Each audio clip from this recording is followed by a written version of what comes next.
Hi everyone, I'm Ashley. I'm a GP trainee in the second year of my training. I'm a European medical graduate who graduated from Hungary in 2020, and since then I've worked as a F1, F2, then went into GP training. So looking back at when I was applying for my first job in the NHS, I applied for a F1 role and non-trainee job. There is a lot of difficulty in getting your first job. I was definitely disheartened by the number of applications that I sent in that were rejected, and very few I got interviews for. Getting your first job is the hardest, and fortunately after that first year of working and the NHS experience that comes with it, future jobs are more easy in terms of getting into other jobs. So don't be disheartened, it's possible.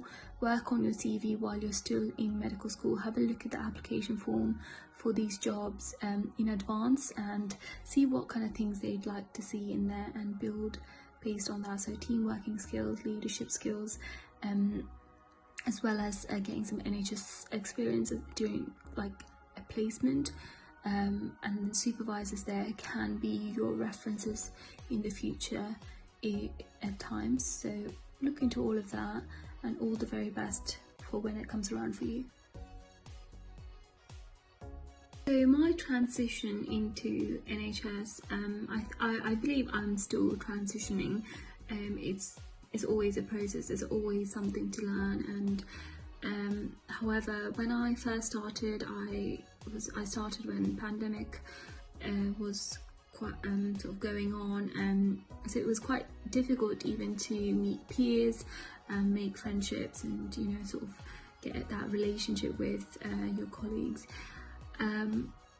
I don't think there was actually any specific support there for us, for European graduates, or so I was just sort of put into the job. I think I did get 2 weeks of shadowing, which I think was very good, so I negotiated that during the interview, which they were happy to give me, and the university hospital I worked in were really helpful and very helpful in terms of even providing teaching and learning opportunities for me, even though I wasn't in the official training program. So I had access to the foundation administrators.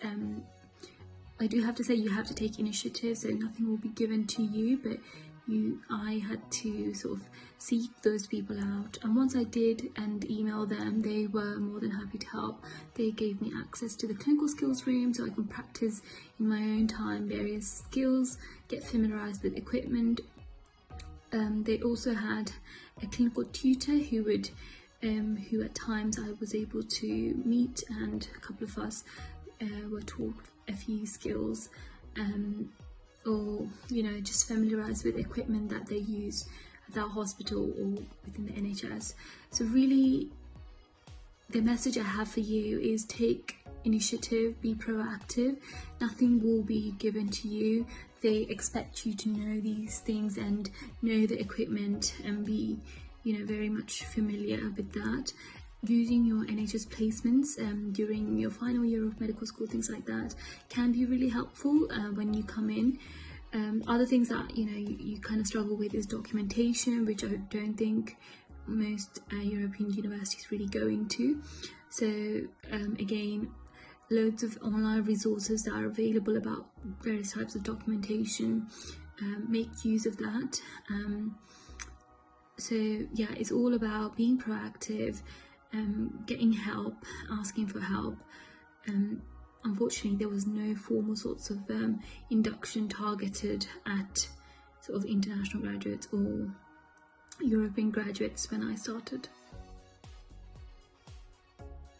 In terms of what support might have been actually helpful to me when I first started, I think having some sort of organised sort of induction, which might be a couple of days long, and a buddy system might have been useful. So I do think nowadays in the NHS, in most hospitals, there's quite a few European graduate doctors, so hopefully they can make use of the experience they've gained and pass it on to those coming after them. So just going through the basics, giving an understanding of actually the workings of an NHS hospital, way documentations are done, where to get more help, just the system in general, and various skills, just having opportunities to practice those skills and having someone to just support you is, I think, what you need. A buddy system is really great, so just having someone who's been there in your shoes the last year or a couple of years before you can be really helpful. So yeah, those sorts of things is what I'm thinking would be useful. I wish you the very best with your applications and all your future endeavours.